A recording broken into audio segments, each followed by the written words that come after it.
G6 news Telangana. మంత్రి పొన్నం ప్రభాకర్ గారి చొరవతో మా గ్రామ ప్రజలకు అందుబాటులోకి బస్సును తీసుకురావడం జరిగింది.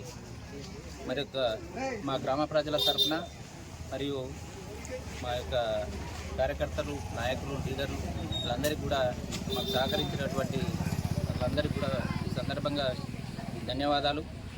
మేము మంత్రి గారి దృష్టికి ఈ బస్ సౌకర్యం అనేటువంటి విషయాన్ని గెలవగానే తీసుకుపోయినాం.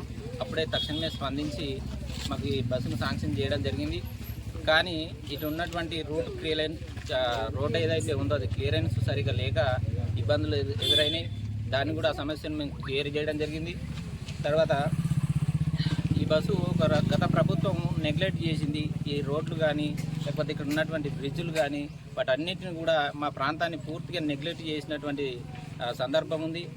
కానీ మంత్రి గారు గెలవగానే ఆ సర్వాపేట బ్రిడ్జ్ను కానీ లేకపోతే ఇటు ఉన్నటువంటి రోడ్డును కానీ త్వరితగతిన మరమ్మతులు చేయించి మాకు బస్సు శాంక్షన్ చేసినందుకు మంత్రి గారికి ప్రత్యేకమైనటువంటి మా గ్రామ ప్రజల తరఫున ప్రత్యేకమైనటువంటి ధన్యవాదాలు.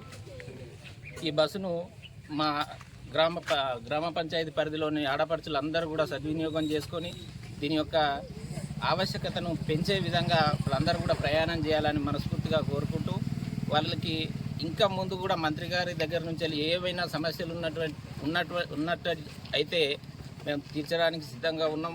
ప్రజల సమస్యలను కూడా మంత్రి గారి దృష్టికి తీసుకెళ్తాం.